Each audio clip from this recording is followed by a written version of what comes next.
My name is Neale McMaster. I'm here to talk about how to build an offense, and I just want to say, I'm standing here telling you guys this based on my experience of having done it wrong.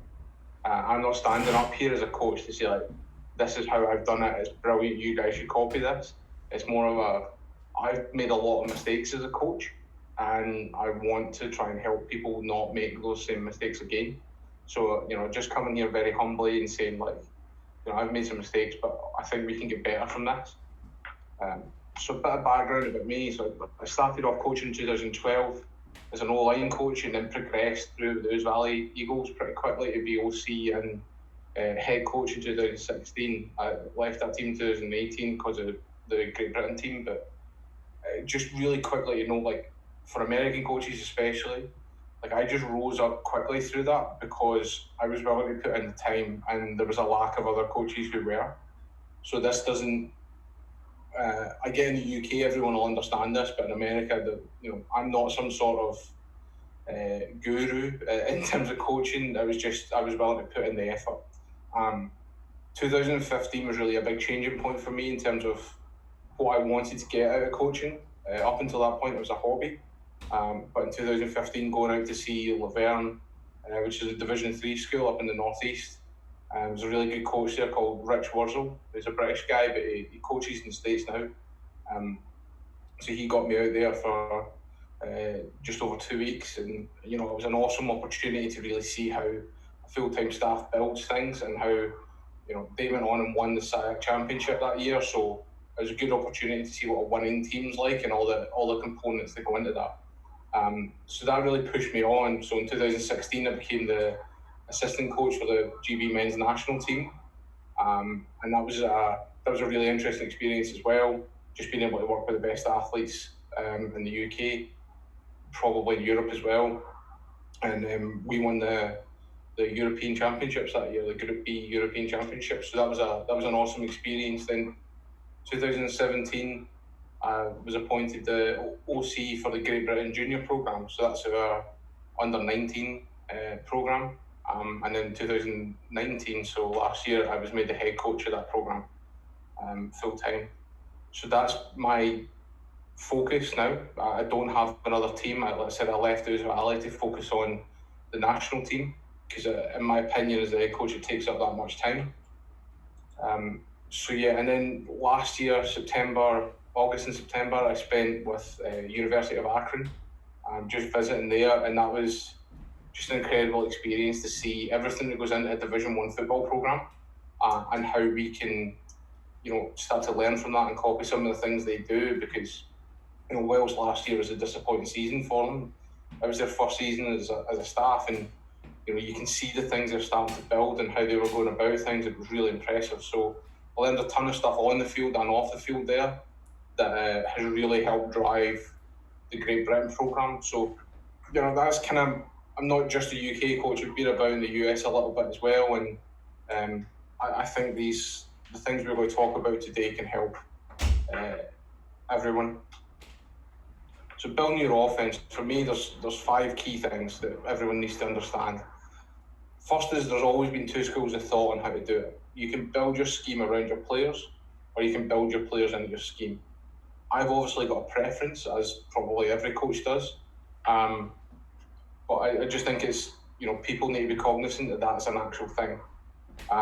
What type of athletes can you get into your programme? So if you can recruit people into your programme, in my opinion, you should have an expectation on the type of bodies you're looking for. So you're recruiting to a specific position, a specific size, or a specific weight. So at GB, what we've done is we've went through our players this season and last season and created essentially like an average player size for each position. And then we've got maximums and minimums underneath that. So it's quite kind of a scientific way, but it gives us a range for each position group that we can then start to recruit players to. If you can't recruit, then I think you need to look at the background of the team. So, where that team's came from, what are the body types you're likely to get, and then have some flexibility in your positional expectations to accommodate a lot of the body types that will come in. But, just because you can recruit or you can't recruit doesn't mean you shouldn't have an ideal of what type of bodies you're going to get in your program. And that's key information for me, because that's going to help drive, what type of offense you want to be. The third thing, no one cares how much you know as a coach. And believe me, I've lived this. Like, I've spent years trying to get as much information in my head as I can, siphon it all down and make things really, make these awesome offenses that no one understands apart from me. And it's not just me, but the John Gruden example, he was talking to Chris Sims, like the scar to West right tight, F left, 372, Y stick, Z spot. That's cool if you're Chris Sims and you get it wrong, because you're a professional player. So people thought it was funny then. But if you're not a professional and you're asking someone to learn all that stuff and, siphon it all off into various different things in their head, that's a problem for me, because it just seems like you're showing off as a coach. And again, I'm not chastising anyone that does this. I've been there and I've done it. Not quite to the John Gruden level of things, but I've made things overcomplicated. And I really think we need to start to simplify things. Fourth thing is you've got to understand what you do and why you do it. Everything in your program.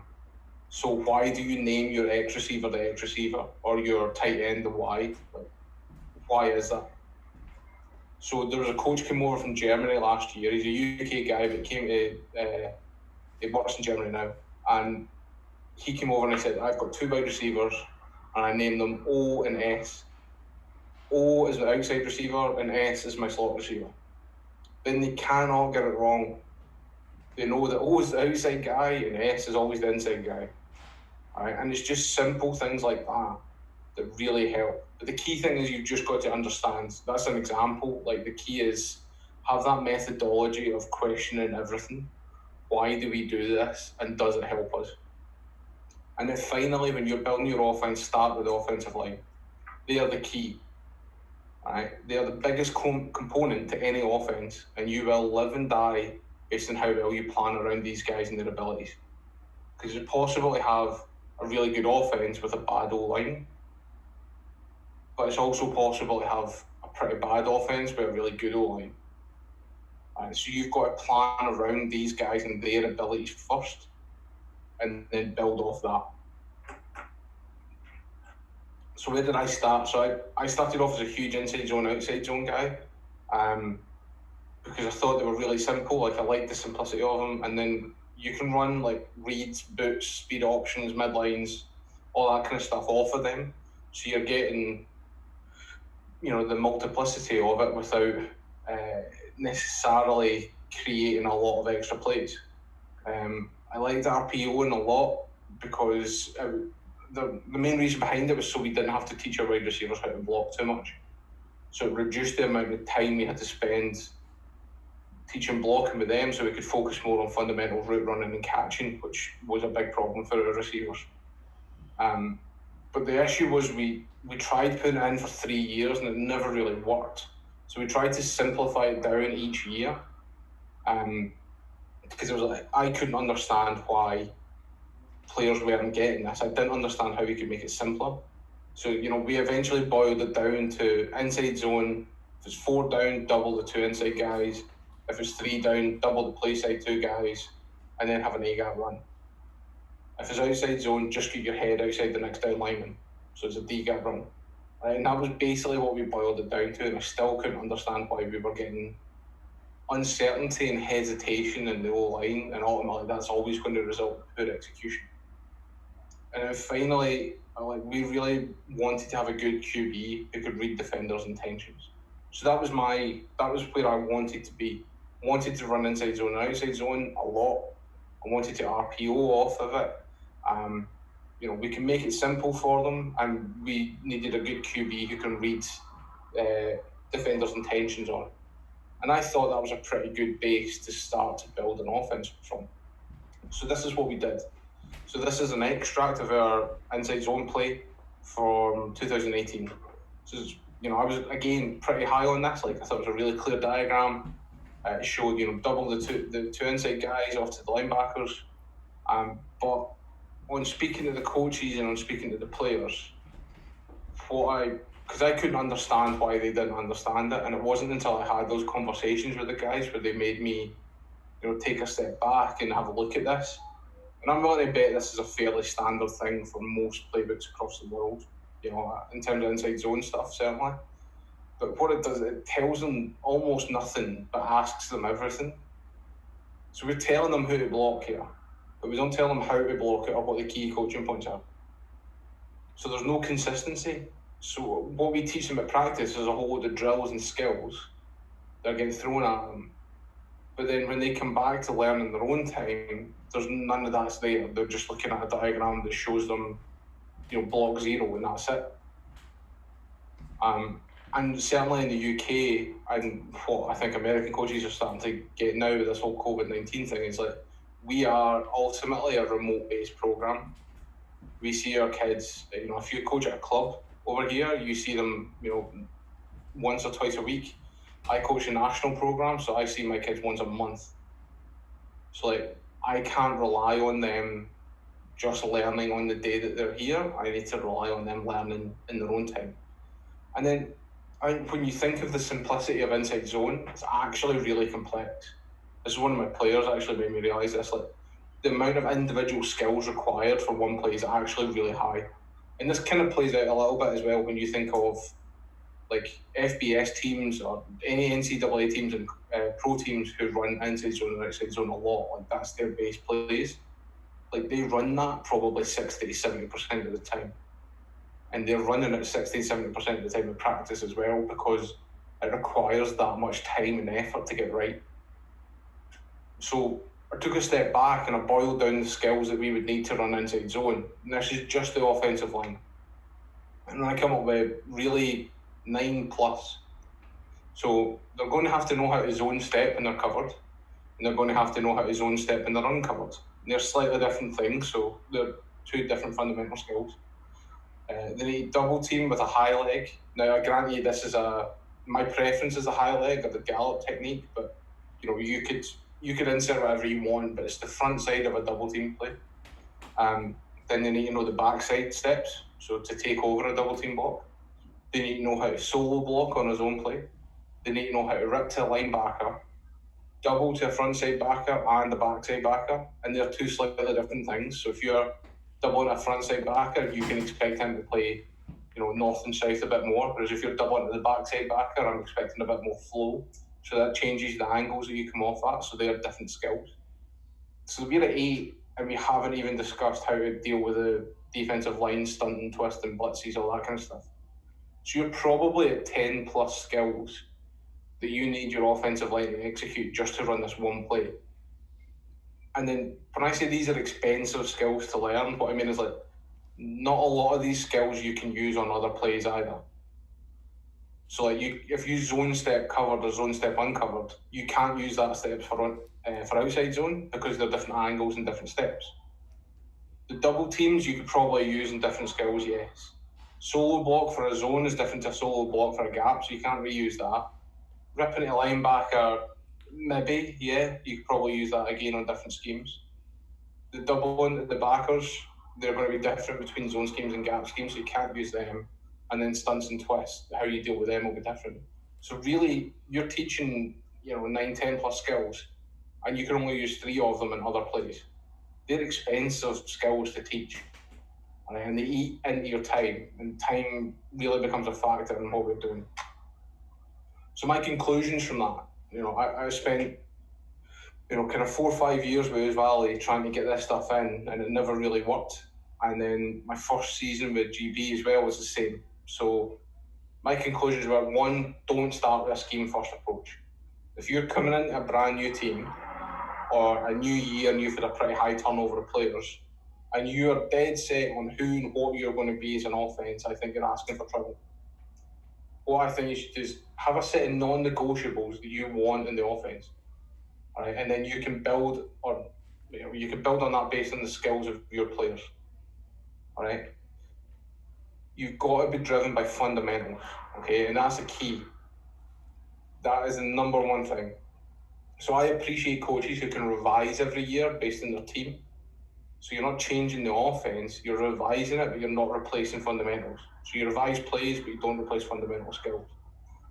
Right? We want as wide a base of fundamentals as we can, so we can build up the way. Right? You've got to plan out your season early. We'll go into that in a bit. So the last thing is, we really want to start this by taking as much pressure off the O-line and the QB as possible. So we can reduce their thinking and increase their understanding, we will increase the execution and the performance.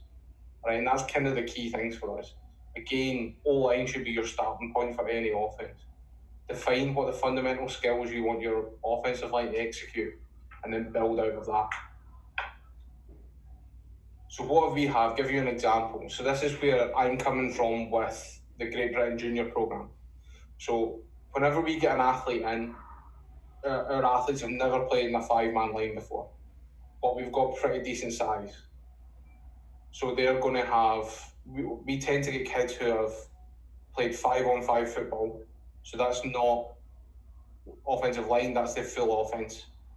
So they have an O-lineman, a QB, a running back, and 2 wide receivers. That's their entire offense. So under 17s, that's the norm. Under 19s over here, they play 9-on-9, which is just 11-on-11 minus the offensive tackle. So the first time we get them, they've never played next to a 5-man or in a 5-man line. So, even basic things like their stances, they've never had to line up next to someone and, gauge the distance. So that's a big thing for us. QBs that we get in, again, if they're coming from 5-on-5, they're never going to have read a defense or see much more than that. So they're never reading people and throwing based off them. They're never, having to understand time in the pocket because there is no pocket. So we have to really teach them those fundamentals first before we need to worry about plays. Running backs, we get very, very athletic running backs. These guys would be kind of FBS, FCS level speed, not necessarily the size, but they're just not used to running in tight spaces or reading and setting up blocks. Again, if you play 5-on-5 and 9-on-9, you've just got a ton of space. So, that's what they're used to, so we need to teach them those skills. Wide receivers, again, very, very athletic, pretty good understanding of the routes they're running, but they have absolutely no understanding of defenses and how their routes affect the defense. And then finally, tight ends, we don't have any. Any player we have that is a tight end has played a different position before, and we need to teach them how to play tight end. So that's the situation. When I was made head coach, that's the situation I found myself in. And this isn't a dig at anything in British American football. That's just where we're at. So how do we create our offense based on that? So I gave my OC some non-negotiables.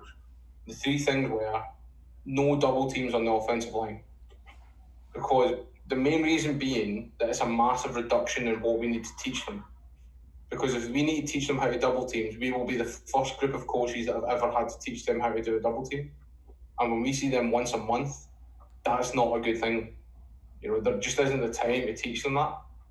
So, yeah, I said no double teams on the O-line. So that limits the scheme slightly, but not as much as you would think. I wanted some pre-snap movement in the offense.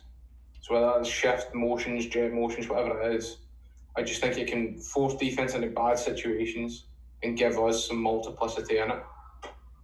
And then be able to integrate someone who's a hybrid, so like a wide receiver, running back type.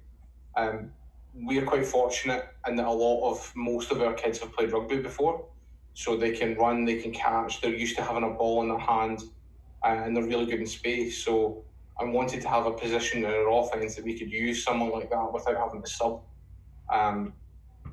Ultimately coaches can influence games, but players win them. So I wanted to have my best guys on the field as much as possible. So how do we do that? So this is the kind of crux of the whole talk, really, in my opinion. Like, it's the 3-2-1 basis for teaching things. So I'm working here off a 2-hour practice plan that's split into 5-minute periods. So it takes us 3 periods to teach a skill. So that's 15 minutes. So the first time we teach a basic skill, and I'm including stance and start in that as well. So stance and start for me is a 30-minute practice period in day 1. So 15 minutes teaching them how to get in their stance. And I don't mean just line them up on a line and stand, teach them stance. I mean, put the ball down, get the centre to come up and address the ball, and get the guys to figure their stance out from there. Because spacing is part of the stance as well. And then 15 minutes teaching them to run from it and move from it. So that's, every fundamental you have in your offense takes 3 periods to teach. The first time you do it. The second time you do it, you need 2 periods to reinforce that initial skill. So that's probably 10 minutes now. You need to go through what took you 15 minutes to teach the first time. And then you want to include a drill progression onto that as well at the end. So it's 10 minutes to reinforce and 5 minutes to expand that skill. And then the third time you teach it, well, you're just reviewing it at that point and maintaining the skill. So it should only take 5 minutes. So by the third practice, you should be able to have the time down to teach a fundamental skill down to 5 minutes. Right, so if I'm in a UK or a European setting, that's the setting I'm going to use. If I'm in the US, like most of the players you get will have done most of the skills before. So I'd probably start at level 2 for them and go down to level 1 quicker. But anytime you need to teach a kid who hasn't ever done it before, spend the time, man. Take 15 minutes and just teach them how to do it properly. Because the key takeaway from all of this, you've got to build the base of fundamentals of the game big, wide. And by that doesn't mean the number of fundamental skills, that's how well they can execute those skills. So if you're at 100% execution rate on the skills you've got, that's the widest base you can possibly get. It doesn't matter how many skills there are. It's all about the percentage of execution of them. And we will, to an extent, we won't move on if we're not getting it right. So the technique will beat scheme every time, in my opinion. So we focus on that. So obviously there's a limit to this, but we will hold back as much as we can until players will get it right every time. So that will give you a minimum of 30 minutes per fundamental skill over 3 practices, and then you've broken it down into 5-minute ongoing blocks. So that's basically where you're at. So how do we apply that? So we'll start with a base play, right? This is one of our base plays now, not at GB for what it's worth, but if I was going back into being an OC again, would be my base play. So this is C-gap power. Right, but if you look at how it's broken down, the diagram's now way smaller. But now what we're doing is we are telling them what they're doing, so the rules and the calls. We're giving them the technique that they're using. So this is the stuff that they're getting taught at practice. That is the name of the drill. So they can directly relate what they're being told to do with the drill that tells them how to do it. And then we've got the coaching points for that specific play in it. So it's just a simple layout thing in the playbook, but it gives our players so much more from it. And the big thing is, we don't deviate from this language. So we sit down with the staff at the start of the year and we come up with what we will call these drills, what we will call the skills that we go into them, and then we put them in this document. And what it means is that, as we're a remote coaching country, as I said before, we don't see the kids 5 times a week. We see them between 1 and 3, and 3 is very, very rare. So, we had to create documents that our players can read and understand in their own time when they want to learn. I think this is quite a big thing, just in terms of making sure you're doing the best for your players. We shouldn't penalise them when they can't make a session or if they miss a session for whatever reason. They're only penalised if they don't keep up with the learning pace that's set by the team.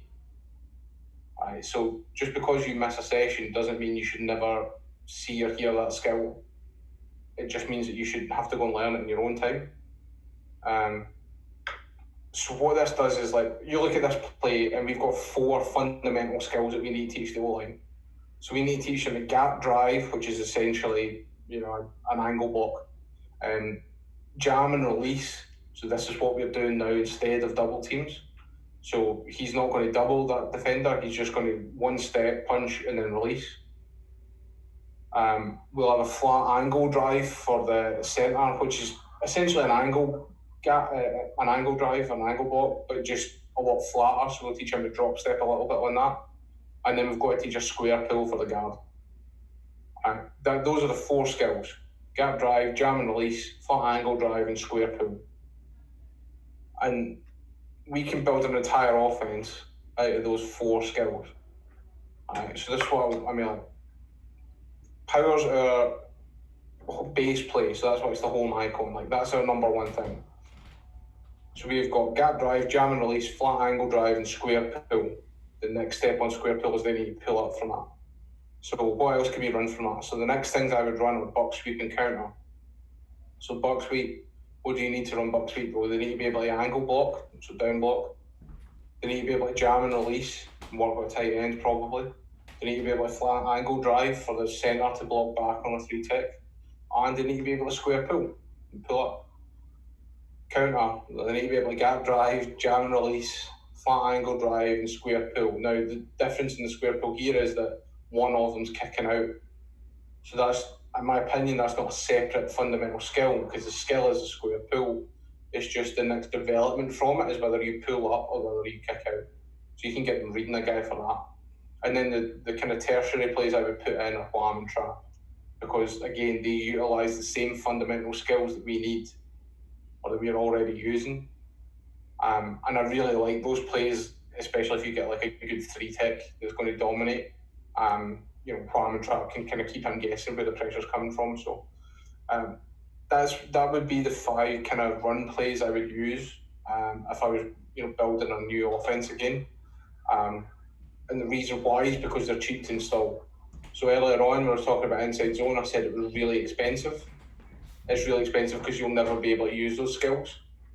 Here you can see when we install power, we don't need to spend 3 periods teaching those skills again to install buck sweep, counter, wham and trap, because those skills are the same that are being utilised throughout those other plays. So it reduces massively the amount of time we need to spend installing plays, because we don't need to install the fundamentals, they're already in. We just need to install the specifics for that play. And what it's worth as well is, like, that's the run game. So if you imagine working vertically off each of those columns, that would be our playbook. So we'd ideally have some sort of a pass off each of those plays. We'd have a screen off each of those plays, or a screen we could run off a group of them.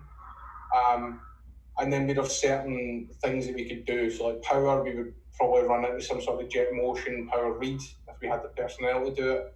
Same with counter.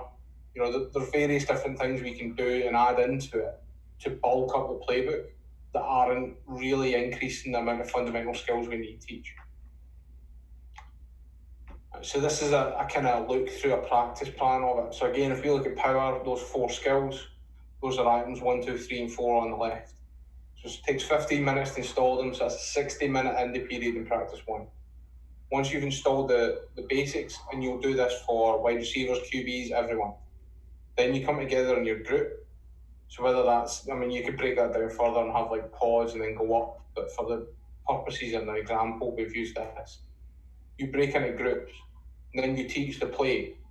So first you're teaching them the fundamentals, then you're teaching them the play, so power in this instance, and then we've got 30 minutes of team at the end.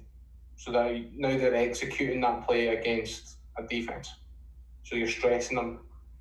So in practice 1, we'll install 1 play. That's it.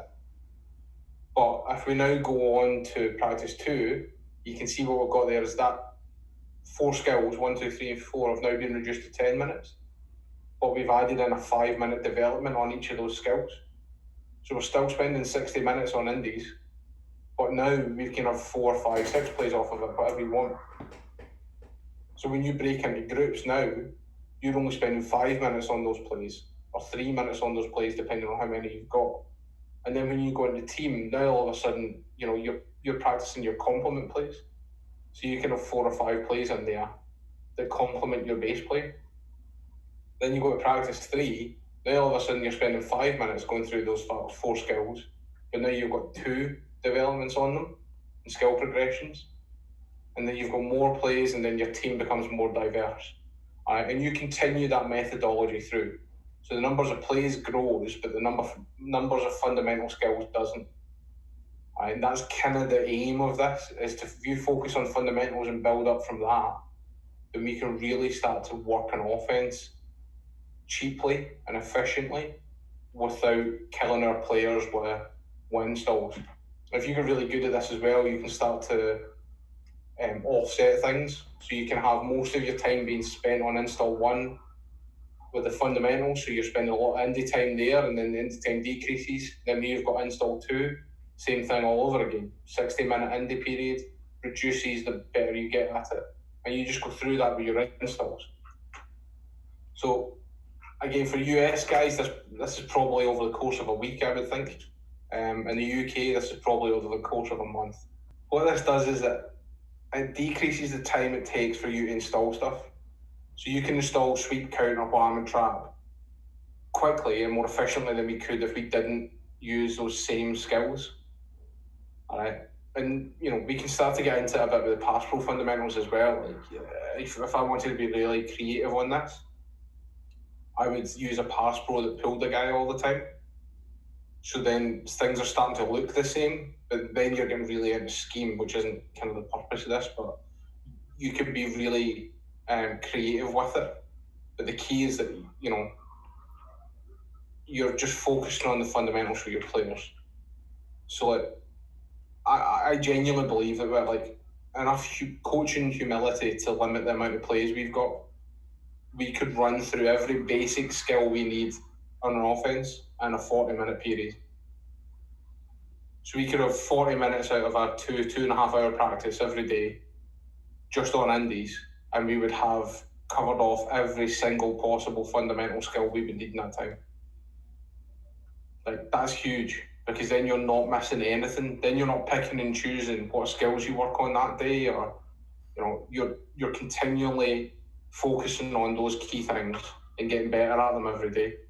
And if everyone starts to focus on that a bit more, the level of product that we put out there in terms of offensive output will be a lot greater. So that's my ideas on how to build an offense based on having done it wrong several times.